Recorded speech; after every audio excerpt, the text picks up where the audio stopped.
أعوذ بالله من الشيطان الرجيم بسم الله الرحمن الرحيم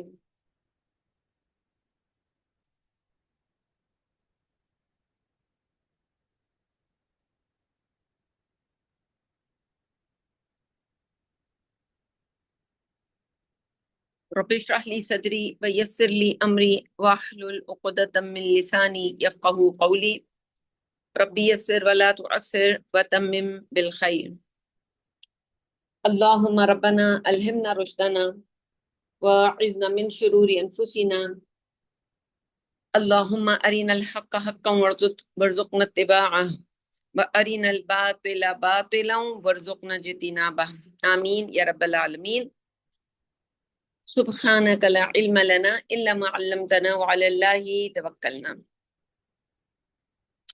السلام علیکم ورحمۃ اللہ وبرکاتہ. امید اور دعا ہے کہ آپ سب اللہ تعالیٰ آپ سب کو خیریت کے ساتھ رکھے اور عافیت کا معاملہ کرے زندگی کے ہر معاملے میں.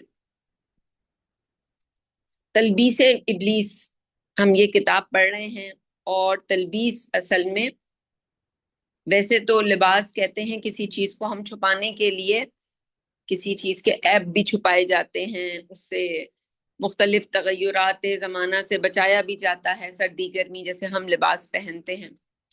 لیکن ابلیس جو ہے، شیطان کی عادت ہوتی ہے کہ وہ سفید کو کالا اور کالے کو سفید کر کے پیش کرتا ہے لوگوں کے سامنے، یا انسانوں کے ساتھ ایسا کھیل کھیلتا ہے دماغی طور پر کہ صحیح انہیں غلط لگتا ہے اور غلط انہیں صحیح لگتا ہے.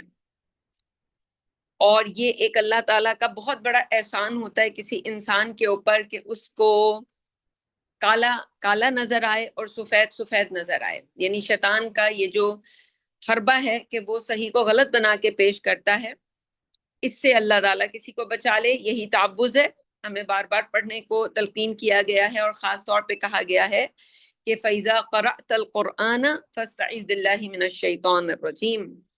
جب تم قرآن مجید پڑھنے لگو، واحد کے صیغے میں تو نبی اکرم صلی اللہ علیہ وسلم سے خطاب ہے، تو ہماری کیا اوقات جب نبی اکرم صلی اللہ علیہ وسلم کو کہا جا رہا ہے کہ جب بھی، ترجمہ یہ کرنا صحیح ہوگا کہ جب بھی آپ قرآن پڑھیں تو پہلے اللہ کی پناہ میں آ جائیں، اور پھر جو مطالعہ ہے انسان کا تو وہ شعوری طور پر انسان اللہ تعالیٰ سے اس حفاظت کو طلب کرے، سمجھے کہ یہ جو اصل میں اللہ کے جو ہم کہتے ہیں ٹو ریفیوج، اس کا جو ترجمہ آذ یعوذ، تو اللہ تعالیٰ کی پناہ میں اپنے آپ کو دینا کہ اللہ تعالیٰ تو ہی ہمارا. تو اعوذ باللہ من الشیطان الرجیم، اور پھر اس سے مختلف صیغے ہیں، بہت پیارے پیارے تعوذ کے صیغے ہیں. اعوذ باللہ السمیع العلیم من الشیطان الرجیم من حمزہ ونفخہ ونفثہ، یہ بھی ایک تعوذ ہے. اور ایک اور بھی بہت پیاری، یہ جو سنت کی رقیہ کی کتابیں ہوتی ہیں ان میں عام طور پر آتا ہے کہ اعوذ باللہ العظیم وبوجہہ الکریم وبسلطانہ القدیم من الشیطان الرجیم. اور میں اکثر یہ کہا کرتی ہوں کہ اللہ کی جو تخت ہے، سلطنت ہے، یہ تو قدیم ہے، ہمیشہ سے ہے اور ہمیشہ رہے گا. شیطان کو تو جمعہ 8 دن ہوئے ہیں کہ اس کو یہ پاور ملی، اس نے لوگوں کے سامنے کیا کیا، ہمیں کنفیوز کر کے صحیح کو غلط بنا کے پیش کیا. یعنی کوئی انسان کوئی چیز سفید ہو اس کے سامنے مگر اسے کالی نظر آئے، یہ شامت اعمال ہوتے ہیں انسان کے. یا کوئی چیز بری ہے لیکن اسے اچھی نظر آ رہی ہے، شامت اعمال ہے انسان کے. تو وہ جو ہم نے پہلے کبھی ایک کتاب پڑھی تھی الداء والدواء، کہ بیماری اور شفا، کہ بیماری میں بارہا کہتی ہوں کہ ایک صفحے میں انہوں نے 800 کے قریب صفحوں پر وہ کتاب لکھی گئی، ایک سوال کے نتیجے میں کہ ایک نوجوان لڑکا جو ہے وہ کسی ایسی چیز میں مبتلا تھا، تو انہوں نے وہ دلائل اس میں لکھے. گناہ کتنا ضروری ہے کہ ہم گناہوں سے اپنے آپ کو بچائیں. تو ہم اس وقت جس باب کو پڑھ رہے ہیں تو یہ ہر وقت انسان کو یہ نہ ہو کہ ہم نے رات کو خواب دیکھا اور صبح اٹھ کے ہم نے اپنے آپ کو مادی سمجھنے لگ گئے کہ ہم تو مادی ہیں. یہی تو وہ چاہتا ہے کہ ہم اپنے آپ کو مادی سمجھیں، اور اس کے بعد جو ہے وہ ہمیں خوب وہ نوافل پڑھاتا ہے کہ جی 50 نوافل پڑھو اور 100 نفل پڑھو آج رات کو، آج کی رات عبادت کرو، تہجد پڑھو، یہ پڑھو وہ پڑھو، یہ وظائف، اس کا اتنا ثواب اور اس کا اتنا ثواب. اور پھر جو ہے وہ ہمیں کنفیوز کرنے کے لیے اللہ کی جو صفات ہیں وہ ہمیں کیا کرتا ہے، یعنی انسان کو کی توحید کچی ہو، اگر توحید ابھی پکی نہ ہو تو پھر یہ انسان سے غلطیاں ہوتی ہیں کہ انسان شیطان کی کو کہ اس کے جو زندگی کے اندر جو آپ کے عمل دخل ہوتا ہے شیطانی طاقتوں اور شیطانی قوتوں کا، ان کو سمجھتا ہے کہ یہ اللہ کی طرف سے ہو رہا ہے میرے ساتھ. تو یہ بڑی ہوشیاری کی بات ہے کہ انسان ہر وقت چوکنا رہے، آخری سانس تک موت کی اپنے چوکنا رہے کہ یہ شیطان آخر تک چاہتا ہے. وہ جو قرآن مجید میں ایک ہی دعا ہے اس معیار کی کہ جس کے اندر یہ دعا کی گئی ہے کہ ایسے وقت سے اللہ ہم تیری پناہ میں آتے ہیں، ایک تو شیطان سے پناہ، اور دوسرا جب وہ حاضر ہوتے ہیں تو عام معنی کے حساب سے تو یوں بھی ہو سکتا ہے کہ ہمیں ہر وقت یہ دعا کرنی چاہیے. سورہ مومنون میں ہے کہ اللہ ہم جو ہیں کبھی یہ ہمارے یہ ہے تیری مخلوق، مگر تو بس ہمیں ان کی حاضری کے شرف سے محروم ہی رکھ تو اچھا ہے، ان کی کوئی ایسی شخصیت نہیں. ابھی 2-4 دن پہلے میری کہیں کسی سے ملاقات ہوئی، ایک فیملی تھی، وہاں میں گئی تو انہوں نے کچھ اپنے ماضی کے تجربات بتائے، جیسے یہ شیطانی عمل دخل انسانوں کی زندگیوں میں ہوتا ہے تو کیسے وہ ڈراتا ہے انسانوں کو آ کے. میں خود اپنی زندگی کے اکثر واقعات آپ کے سامنے وقتاً فوقتاً رکھتی ہوں. تو وہ آتا ہے انسانوں کے پاس، یعنی اب کسی نے جو مجھے بتایا، ظاہر ہے وہ کسی نہ کسی شکل میں آیا ہوگا کہ اس نے بتایا ہوگا، اور وہ ڈراتا اسی طرح ہے کہ دیکھو تو صحیح میں تمہاری 7 نسلوں کو نہیں چھوڑوں گا. اور یہ سن کے میں نے کہا تیری دھمکی کچرے کے ڈبے میں، تیری کیا اوقات کہ تو ایک نسل کو بھی انگلی لگا سکے، نقصان پہنچانا تو بڑی دور کی بات. تو ہے کیا، کوئی اوقات نہیں ہے تیری. تو اتنی سی اس کی اوقات ہے، لیکن جب اس کی اس دھمکی کو ہم نے سنا اور ہم نے سمجھا کہ اب تو یہ ہماری 7 نسلوں کو، دیکھو ہماری 4تھی نسل میں یہ مسئلہ ہے، تو آپ نے تو اس کو پہلے ہی خدا مان لیا نا بھائی. آپ کو تو پہلے ہی سمجھ لینا چاہیے تھا کہ یہ تو خالی خولی بولتا ہے، اس کے پاس تو کوئی پاور ہے ہی نہیں، اور جو بھی اس کے پاس پاور ہے وہ اللہ کی طرف سے عطا کرتا ہے. اللہ کی ذات پہ تو توحید کمزور ہوتی ہے انسان، تو وہ اچھی لگتی ہے مجھے یہ بات کہ یوں کر کے سمجھایا جائے کہ توحید کا سب سے بڑا امتحان ہی یہ ہوتا ہے کہ انسان کو اللہ کے سوا کسی کا ڈر نہ ہو.